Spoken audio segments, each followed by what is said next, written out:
Bonjour tout le monde! Aujourd'hui, on est en algèbre et on va travailler la résolution d'un système d'équations à deux variables de degré 1.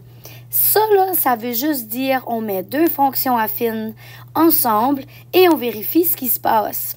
Donc, un système d'équations, comme je viens de le dire, c'est deux équations de fonctions affines. Puis, évidemment, nos équations de fonctions affines, il y a deux variables. Il y a mon y et mon x qui représentent mes deux axes sur mon plan cartésien. Lorsqu'on met deux fonctions affines dans un plan cartésien, il peut se passer trois choses. On va aller voir les dessins pour bien les comprendre. D'abord, on peut avoir des droites sécantes. Ça veut dire qu'elles se croisent en une coordonnée x, y. À ce moment-là, les pentes vont être différentes. On le voit ici. La pente ici est plus petite que la pente là.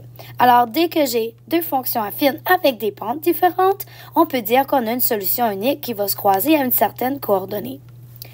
Il peut aussi arriver, lorsqu'on met deux fonctions affines dans un plan cartésien, on peut voir qu'il peut avoir des droites parallèles distinctes.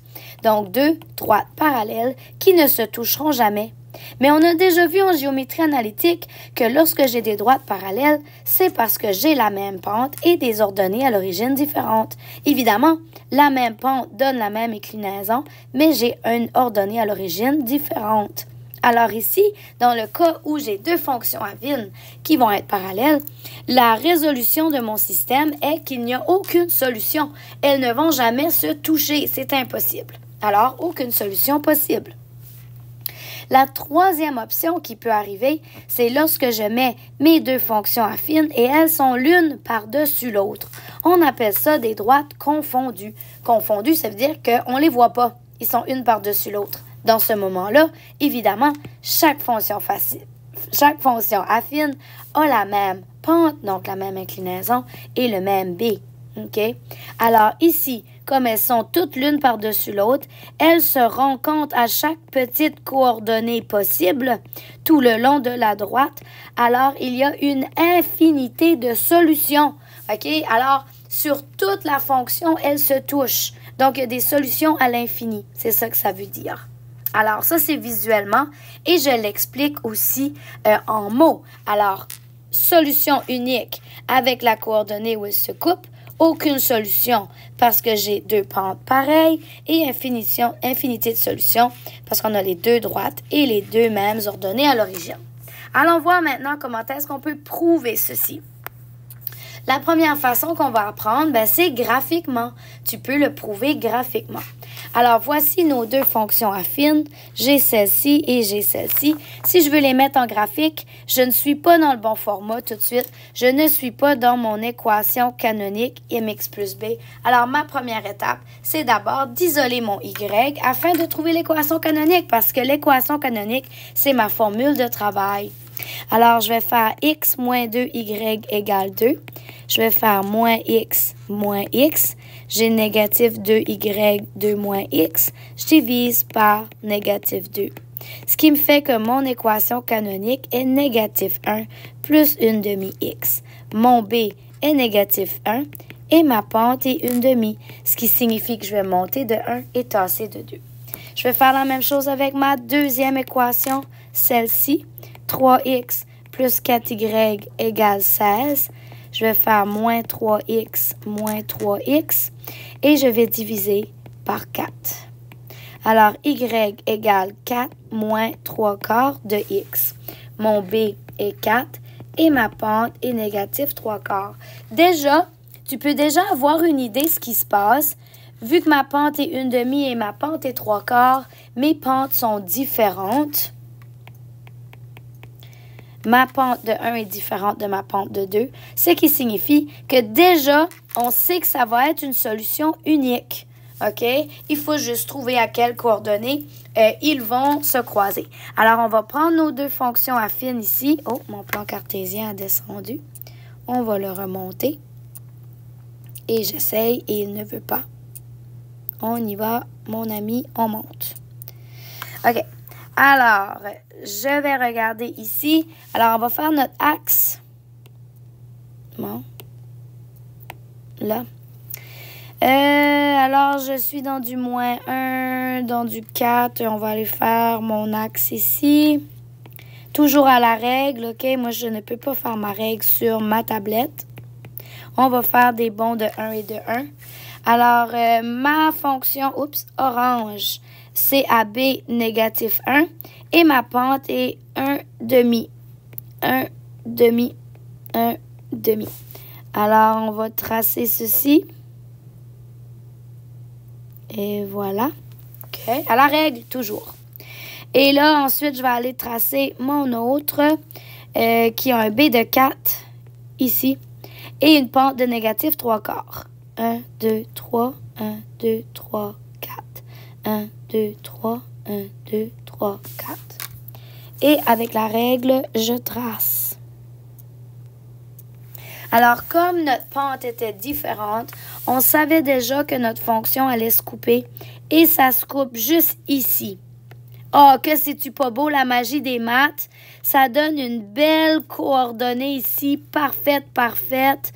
Donc, la coordonnée où ça se touche, c'est un X de 4 à un Y de 1. Alors, on écrit que c'est une solution unique à 4, 1. C'est parfait. OK. Là, je sais pas qu'est-ce qui s'est passé. J'avais tout bien préparé mon document. Et tout s'est déréglé. La mise en page est partie se promener en voyage. OK. On refait l'exemple ici avec les deux fonctions affines, y moins 2x égale 1 et y moins 2x plus 3. Donc, on va aller d'abord isoler le x. Donc, on va reprendre les mêmes couleurs que tout à l'heure. Y moins 2x égale 1. Alors, je fais plus 2x plus 2x. Y égale 1 plus 2x. Mon B est 1. Ma pente est 2 sur 1. Ça veut dire que je monte de 2, je tasse de 1. Ensuite, l'autre équation, y moins 2x plus 3 égale 0. Je vais faire plus 2x moins 3. Et je vais faire 2x moins 3. Alors, mon B est négatif 3. Ma pente est 2 sur 1. Je monte de 2 et je tasse de 1. Qu'est-ce qu'on remarque? La pente est la même. Alors, même pente, tu sais déjà qu'elles vont être parallèles et leur B est différent. Alors, tu peux déjà assumer qu'il n'y a aucune solution. Mais on doit aller le prouver. Alors, je vais aller dans mon graphique. Ici, mon B est de 1 et négatif 3, donc je vais faire mon axe un peu comme tout à l'heure. Alors, les flèches Y, X, on va faire des bonds de 1. Et là, je vais tracer. Alors, mon B, ça c'était vert. Mon B est 1. Ma pente est 2, 1, 2, 1, 2, 1. Oups. Bon, OK, ça va donner quelque chose comme ça. Et ensuite, mon autre fonction, mon B est à moins 3. Et ma pente est 2, 1, 2, 1, 2, 1, 2, 1. À la règle, toujours. Alors là, on le voit, on le visualise qu'on a deux droites parallèles. Alors, ma réponse est aucune solution. Et c'est tout. OK? Tu pourrais, si tu voulais être précis, dire que M1 égale M2, B1 est différent de B2. Et ça, c'est une preuve algébrique. OK. Fait que là, je vous ai montré graphiquement, mais ça peut prendre quand même beaucoup de temps. Il y a une façon qui est un peu plus rapide et facile de résoudre. Et on a la méthode par comparaison. Donc, c'est une méthode algébrique. On va en voir plus tard deux autres, l'élimination et la substitution. Mais pour l'instant, on voit la comparaison. Donc, voici les 5 étapes pour résoudre un système d'équations. Donc, c'est la même chose, OK? On peut avoir une solution unique à une coordonnée x, y. On peut avoir aucune solution. Et on peut avoir une infinité de solutions. Voici les étapes. 1. On va isoler nos deux équations dans notre forme canonique. On va comparer nos deux équations en mettant en égalité nos deux mx plus b.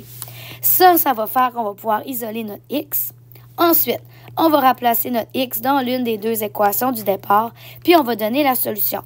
Faites très attention ici. Quand je fais mon calcul algébrique et que j'arrive avec 0x égale 0, ça veut dire que la pente est pareille et que le b est pareil. Alors, c'est une infinité de solutions. Oups, il va un S. Ensuite de ça, si j'arrive avec 0x égale un nombre différent de 0, par exemple, 0x égale 2, j'arrive avec ça quand j'isole mon x. Alors ici, ça veut dire que la pente est pareille et que mon b est différent. Donc, c'est aucune solution. OK? Donc, faites attention, là. Ceci, c'est vraiment important à se rappeler algébriquement. Alors, allons l'essayer maintenant. Donc, j'ai mes deux équations de fonction affine. Première étape, isoler dans la forme mx plus b. C'est isolé, c'est isolé. OK? Alors, deuxième étape, on va mettre nos deux mx plus b en égalité. So, ici, j'ai un mx plus b. Ici, j'ai un mx plus b. Et on va mettre ces deux équations-là en égalité. Parce que lorsque je mets mon système d'équations et que je trouve ma coordonnée d'intersection, à cette coordonnée ici, mes deux équations ont le même y à la coordonnée d'intersection. Et vu que y égale ça et que y égale ça, je peux donc dire que ça égale ça. Je peux dire que le mx plus b de L est égal au mx plus b de L à cette coordonnée-là. Alors, je prends mon 2x moins 2 qui est mon premier mx plus b et je le mets en égalité avec mon deuxième mx plus b. Et qu'est-ce que ça me crée? C'est la magie des maths. Ça me crée une équation avec une variable. Alors, je vais isoler mon x. Ici, je vais envoyer mon 2x l'autre côté pour donner un x positif et je vais envoyer mon plus 2 l'autre côté. Alors, négatif 2 plus 2, ça fait 0. 8x moins 2x, ça fait 6x et je divise par 6. Alors, ici, j'ai x égale 0. Faites attention. Ici, ce n'est pas cette situation-là. Non, j'ai pas 0x égale 0. J'ai vraiment que mon x égale 0. Ça veut dire qu'elles se croisent quand mon x est 0. Puis, vous pouvez bien voir ici, ma pente est 2, ma pente est 8. Je sais qu'ils vont se croiser. Alors, je peux déjà dire que c'est une solution unique. Je sais qu'ils vont se croiser à un x de 0. Alors là, je vais aller faire mon étape numéro 4. Je vais mettre mon x de 0 dans l'une de mes équations, n'importe quelle. Je vais choisir 2x moins 2, puis je vais dire, quel est mon y si mon x est 0? Alors, 2 fois 0 fait 0, moins 2, négatif 2. OK, alors, ça se croise à la coordonnée 0, négatif 2. Alors, ça, c'est la méthode par comparaison. Vous pouvez voir, OK, si j'enlève mes gribouillis un peu, là, ça se fait en 1, 2, 3, 4 étapes. Beaucoup plus rapide et beaucoup plus précis aussi que la méthode par graphique. Parce que si je fais l'exemple ici, où ça donne une super belle petite coordonnée, c'est beau, la vie est belle. Mais si ça donne une fraction, il faudra estimer avec le graphique. Tandis qu'ici, si ça donne une fraction, tu auras la fraction précise. Oh, il fallait que je le mette ici, remplacer le y, je l'ai fait ici. OK, essayons ceci. Alors, la première étape est d'isoler dans le format y égale mx plus b. Celle-là est bonne, celle-là n'est pas bonne, fait que je vais isoler mon y en faisant plus 10 et je vais diviser par 2 et par 2. Alors, y égale 3x plus 5. Fait que là, ma première étape est faite. Déjà, prime et d'abord, regarde ce qu'on observe. On a la même pente. Oups, pardon. J'ai perdu mon travail. Et nous avons des b différents. Nous pourrions déjà dire que c'est aucune solution. OK? Parce que c'est la même droite avec des b différentes. C'est parallèle. Même pente, b différents. Nous pouvons déjà dire que c'est aucune solution. mais nous devons le prouver. Alors, l'étape numéro 2, c'est de mettre mes deux mx plus b en égalité. Alors, 3x plus 5 égale 3x moins 2. Et là, je vais mettre mes x ensemble, moins 3x, et je vais mettre mes chiffres ensemble. Quand je fais 3x moins 3x, qu'est-ce que ça me fait? 0x égale moins 2, négatif 2 moins 5, ça fait négatif 7. C'est 0x. On regarde ici, dans mon griffouillage. Donc, j'ai quelle situation ici? Est-ce que j'ai 0x égale 0 ou 0x égale un nombre différent de 0? Alors, c'est celle-ci. Qu'est-ce qui est ma réponse? Aucune solution. Parce que mes pentes sont pareilles et mes ordonnées à l'origine sont différentes. Alors, ici, t'écris aucune solution. Ça le prouve. Maintenant, tu peux toujours, si tu veux avoir un travail précis, dire M égale M, M1 égale M2 et B1 est différent de B2. OK? Et ça, c'est une preuve parfaite algébrique. Donc, maintenant, vous allez aller pratiquer ces concepts-là et je vous recommande aussi, à l'occasion, de regarder vos notes et de réécouter cette vidéo-là avant votre évaluation. Bon travail!